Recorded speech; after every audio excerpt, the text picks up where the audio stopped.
আমার মেয়ের নাম পুঁথি। পুঁথি হয়তো আপেল খাইতে যাইছে, আমার তো 1 কেজি আপেল কেনার টাকা নাই, কিন্তু আমার মেয়ে খাইতে যাইছে, আমার তো আপেল কিনতে হবে। আমি দেখা যেত আমার বাসা থেকে 2 কিলোমিটার দূরে যেয়ে 2টা আপেল কিনতাম। আমি জীবনের ম্যাক্সিমাম জিনিসটা আমি স্যাক্রিফাইস করতেছি, কম্প্রোমাইজ করতেছি এই মাটির কাজটার জন্য। আমি যদি কন্টিনিউ করি, মানে তার মানে কি, আমি তো আমার লাইফ লিড করতে পারতাছি না। সবসময় আমি জানি আমার পকেটে কত টাকা আছে, ব্যাপারটা এরকম আর কি।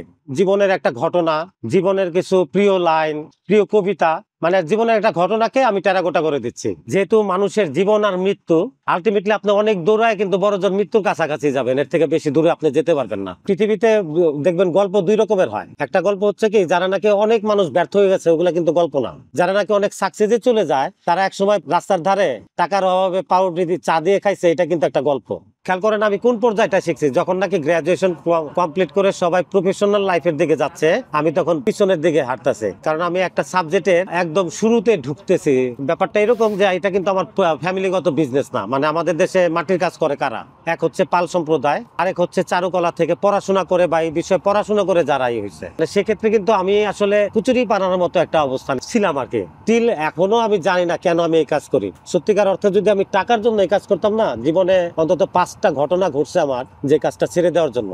কারণ আমার মায়ের চিকিৎসার জন্য টাকার দরকার, আমার কাছে টাকা নাই, মানে আমি আর্ন করতে পারি না, পর্যাপ্ত পরিমাণ আর্ন করতে পারি না যেটাতে আমার মায়ের ট্রিটমেন্ট করাবো। তাহলে আমার কি করা উচিত? এই প্রফেশন ছেড়ে দেওয়া উচিত? এটা তো যোগ বিয়োগের অনেক জটিল হিসাব না।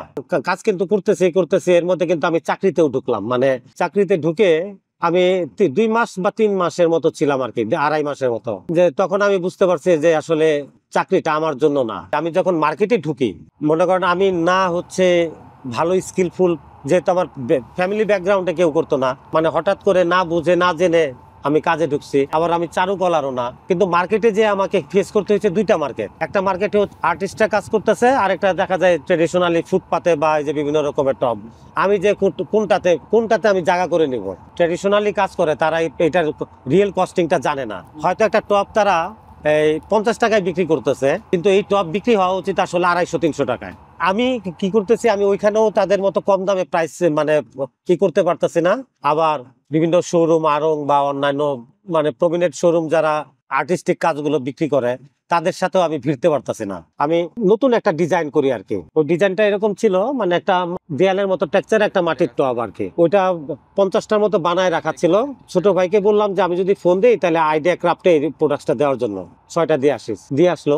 যে 3 দিন পরে ওই দোকানের প্রোপাইটার আমাকে বললো, দাদা ওইটা তো শেষ হয়ে গেছে, আমাকে আর 12টা দেন। দিয়ে আসলো। তার আবার 3-4 দিন পরে আমাকে ফোন দিয়ে বললো যে ওই প্রোডাক্টটা কতগুলো আছে। আমি বললাম হয়তো পারে 30-40টা আছে, সবগুলো দিয়ে পাঠান। এটা খুব পয়েন্টেড একটা ব্যাপার। আমি যখন নাকি চিন্তা করলাম যে চাকরিটা করবো না, তখন আমার এইটা একটু প্রেরণাময় ছিল যে আমার প্রথমবারের মতো একটা জিনিস আমি নিজে ডিজাইন করছি এবং সেটা পাবলিকে রেসপন্স করছে আর কি। আমি যখন ম্যাট্রিক পরীক্ষা শেষ করার পরে আমি সাভারে সেটেল হই আর কি। এটা 1992-93 শুরুর দিকে। সাভারে আসার পরে আমরা যে বাসায় ভাড়া থাকি, বংশী নদীর পাড়ে, ওই নদীটা আমাকে আমার জীবনে বিশাল এক প্রভাব বিস্তার রাখছে, মানে প্রভাব আছে। এই নদী থেকে আমার মধ্যে বাউলিপনা ভর করে, প্রকৃতি প্রেম ভর করে। অনেক অগণিত রাত আমি কাটাইছি নদীর পাড়ে আর কি। ওই একটা পর্যায়ে পড়াশোনার মধ্যে একটা গ্যাপ পড়লো কি, যে আমি আমার কোনো পাবলিক ইউনিভার্সিটিতে চান্স পেলাম না। জাতীয় বিশ্ববিদ্যালয়ের আন্ডারে আমি বিএসসি তে ভর্তি হলাম, ওইটাও কমপ্লিট করা হলো না। এই বাউন্ডুলেপনা, এই ঘোরাফেরা, এই নিরুদ্দেশ হয়ে যাওয়া। স্টুডেন্ট যেহেতু ভালো ছিলাম, খেয়াল করেন, মানে বলা যায় বিএসসি ফেল, বাট একটা হাই স্কুলের আমি ম্যাথের টিচার, এবং খুব অল্প সময় খুব পপুলারিটি পাই, জনপ্রিয়তা পাই ভালো পড়ানোর জন্য আর কি। ওইখানে আমার পরিচয় হয় হচ্ছে ওই স্কুলেরই ড্রয়িং টিচার, একজন হীরাভাই নামে একজন ড্রয়িং টিচারের সাথে আমার পরিচয় হয়। আমার লোকাল 2 বন্ধু রোকন বাবু এবং হীরাভাই মিলে এই কাজটা প্রথম শুরু করি আর কি। এবং সবচেয়ে মজার ব্যাপার হচ্ছে, এই কাজ শুরু করার আগে আমি কখনোই লাইভ বা চাক্ষুষ মাটির কাজ করতেও দেখি নাই। আমরা প্রথম বিক্রি করি এখানে, আমাদের এলাকাতে একটা মেলা হয়, রথের মেলা আর কি। এটা হতে পারে 350 বা 400 টাকার মতো হবে প্রথম বিক্রি আর কি। প্রফেশনাল ইয়েতে, মানে একটা টেবিল নিয়ে আমরা দাঁড়ায়া বিক্রি করছিলাম আর কি। শুধুমাত্র আড়ং বাদ দিয়ে বাংলাদেশে আমার মনে হয় সবগুলো প্রমিনেন্ট শোরুমের সাথে আমি কাজ করছি। প্রথমে তো আমার মাটির জিনিসটা বানাতে হবে, যখন নাকি যদি কখনো সিঙ্গেল পিস থাকে, আর যখন নাকি বাল্ক কোয়ান্টিটি থাকে, যেমন এটা ক্ষেত্রে এটা অনেকগুলো পিস তৈরি করতে হবে। প্রথমে একটা পিস আমি ফ্রি হ্যান্ডে করি, তারপরে এখান থেকে ওই যে ওইরকম ডাইজে করি, ডাইস তৈরি করি। ডাইস থেকে বানানোর পরে আমি এটা ফিনিশিং দিলাম, ফাইনাল ফিনিশিং দিয়ে এখন এটা আমি রেখে দিব, রুম টেম্পারেচারে থাকবে এবং এটাকে আমি প্রয়োজন অনুসারে ওলট পালট করে দেবো যাতে বাঁকা না হয়। শুকানোর পরে এই কালারটা হবে। তো এরপর আমরা বার্ন করব, এবং এইটা বার্নটা কন্টিনিউয়াসলি 30 ঘন্টা থেকে 35 ঘন্টা বা 36 ঘন্টা লাগে। মানে এটা হচ্ছে একদমই টোটাল কমপ্লিট, মানে একদমই মাটি থেকে তৈরি করে বার্ন করার পরে এটাতে কালার অ্যাপ্লাই করা হয়েছে, একদমই এটা রেডি টু ইউজ বা রেডি টু সেল আর কি।